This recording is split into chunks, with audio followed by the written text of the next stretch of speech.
30 नवंबर 2025 सुबह के करीब 6:15 बजे का वक्त रहा होगा जब एक लड़का सोच के लिए जंगल की तरफ जाता है और वहां जाने के बाद पेड़ की तरफ ऊपर की तरफ निगाह उठाकर देखता है तो वहां से दौड़ा दौड़ा भागता हुआ कलामुंडी खाते हुए गांव की तरफ आता है और अपने घर वालों को आकर कहने लगता है कि वहां पर तो भूत है। भूत एक नहीं, दो भूत है। दोस्तों, अब यहां पर उसके पिता और घर वाले जब उस पेड़ के पास जाकर देखते हैं तो वो वहां पर जो दृश्य देखते हैं उनकी भी आंखें फटी की फटी रह जाती हैं। एक लड़का और एक लड़की एक पेड़ के टहनियों से लटके हुए हैं। दोस्तों, आनन फानन में ही वहाँ पर शोर मच जाता है, चारों तरफ यहाँ पर हंगामा मच जाता है और फिर वहाँ पर पुलिस भी आती है। और जब इस मामले का खुलासा होता है तो एक बहुत ही चौंकाने वाला खुलासा होता है। दोस्तों, क्या था पूरा मामला? अगर आप लोग भी पूरे मामले को डिटेल से जानना चाहते हैं तो वीडियो को जरा सा भी स्किप ना करें, लास्ट तक वीडियो को जरूर देखिएगा। आगे बढ़ने से पहले हमारी वही रिक्वेस्ट कि जो हमारे चैनल के साथ नए हैं कृपया करके चैनल को फॉलो कर लें, बेल आइकन को जरूर प्रेस करें। नमस्कार, जय हिंद। आप देख रहे हैं APH न्यूज राहुल रावत के साथ। दोस्तों, आज की जो हकीकत की घटना आप लोगों को बताने जा रहा हूं, उत्तर प्रदेश में एक जिला पड़ता है बिजनौर और इसी के अंतर्गत चांदपुर थाना क्षेत्र है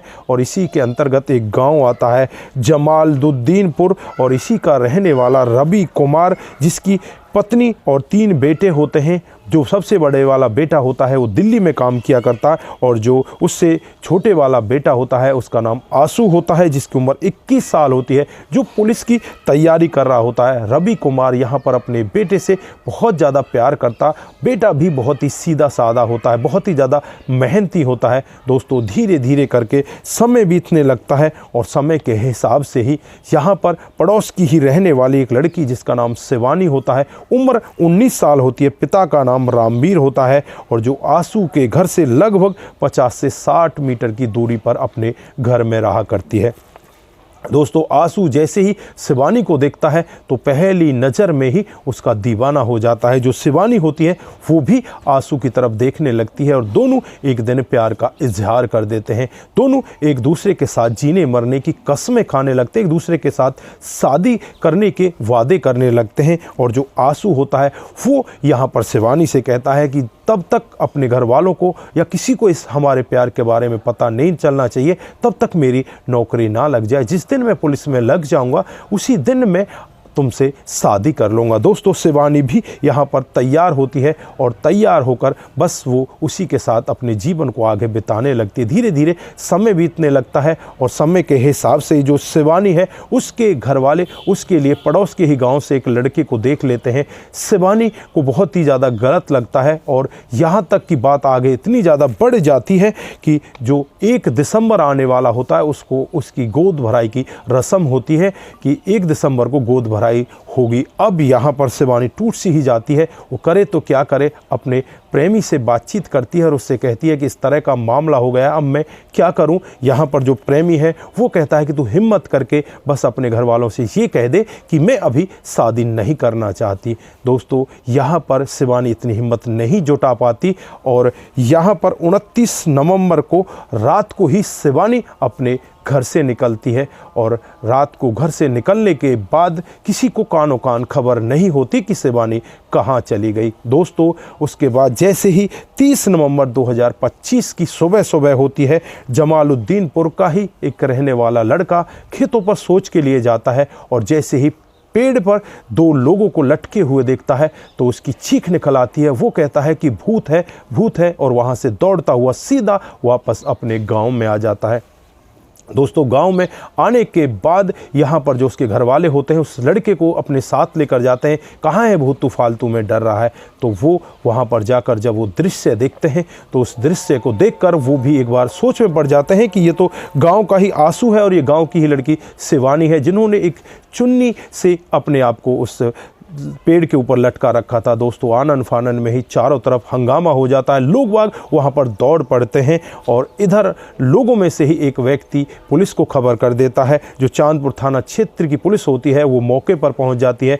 दोनों डेड बॉडियों को नीचे उतारा जाता है। उसके बाद डेड बॉडियों की छानबीन की जाती है कि कहीं इनके शरीर पर कोई पहले चोट का निशान तो नहीं, कहीं ऐसा तो नहीं हुआ कि इन्हें यहाँ पर मारकर लटकाया गया हो, लेकिन कोई भी ऐसा निशान वहाँ पर दिखाई नहीं देता। वहीं पर एक नोट्स पड़ा होता है, उस नोट में साफ साफ लिख रहा था कि आशु और शिवानी दोनों एक दूसरे से प्यार करते हैं, दोनों एक दूसरे के साथ शादी करना चाहते हैं, लेकिन यहाँ पर जो शिवानी के घर वालों ने उसकी शादी तय करके जो काम किया वो बहुत गलत है। इस वजह से हम दोनों इस दुनिया को छोड़कर जा रहे हैं। दोस्तों जब घर वाले इस पूरे मामले को सुनते हैं तो घर वाले भी यहाँ पर चीख चीख कर दहाड़े मार मार कर रोने लगते हैं, कहने लगते हैं कि अगर ये हमें पहले बता देते तो ये वाकया नहीं होता। दोस्तों यहाँ पर मैं आपको बता दूं कि जैसे ही शिवानी रात को 29 तारीख को वहाँ से निकलती है, निकलने के बाद वो अपने प्रेमी से बातचीत करती है और प्रेमी और प्रेमिका दोनों के दोनों पहले तो काफ़ी देर बैठकर बातचीत करते हैं और काफ़ी देर बैठकर बातचीत करने के बाद वो एक ऐसा गलत निर्णय लेते हैं जिसकी वजह से आज वो इस दुनिया में है ही नहीं। वो अपनी दोनों के दोनों ही उस पेड़ से लटक कर अपनी जीवन लीला को समाप्त कर देते हैं। दोस्तों हालांकि यहाँ पर इन दोनों ने जो कदम उठाए वो बहुत ही निंदनीय है, बहुत ही गलत है। ऐसा कदम किसी को नहीं उठाना चाहिए। अगर आप किसी से प्यार करते हो तो ऐसा नहीं कि हर प्यार आपको मिल ही जाए। दोस्तों बहुत लोग ऐसे भी हैं कि जो प्यार तो करते हैं लेकिन उनका प्यार कभी पूरा भी नहीं होता। इस सब के लिए अपने जीवन लीला को कभी भी समाप्त नहीं करना चाहिए। ये बहुत ही निंदनीय कर्म है और बहुत ही गलत कदम यहाँ पर इस लड़का लड़की ने उठाया था। बाकी आप लोग यहाँ पर क्या कहना चाहते हैं, आपकी जो भी राय है एक बार कमेंट बॉक्स में ज़रूर दीजिएगा। दोस्तों आज के लिए बस इतना ही, फिर मिलते हैं किसी नए मोड के साथ। तब तक के लिए आप अपना ख्याल रखें, परिवार का ख्याल रखें, सतर्क रहें, सावधान रहें। जिन साथियों ने हमारे पिछले वीडियोज़ पर कमेंट किए थे उनका नाम हम यहाँ पर बारी बारी से लेने वाले हैं। पहला कमेंट आता है वो रतनलाल शर्मा जी का आता है। वो लिखते हैं, नमस्कार भाई साहब, आपकी कहानी बहुत ही अच्छी लगती है,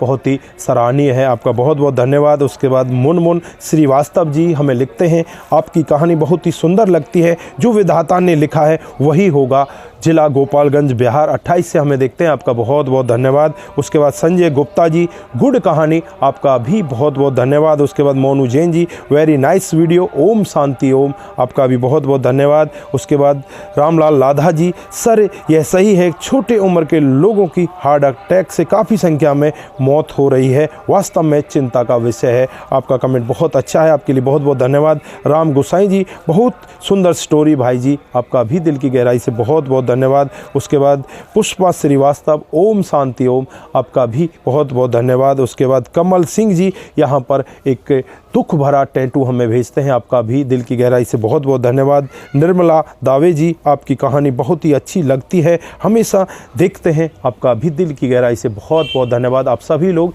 इसी तरह से हमारे साथ बने रहें, इसी तरह से अपने प्यार को हमारे साथ बनाए रखें। आप सभी का दिल की गहराइयों से बहुत बहुत धन्यवाद। नमस्कार, जय हिंद, जय भारत।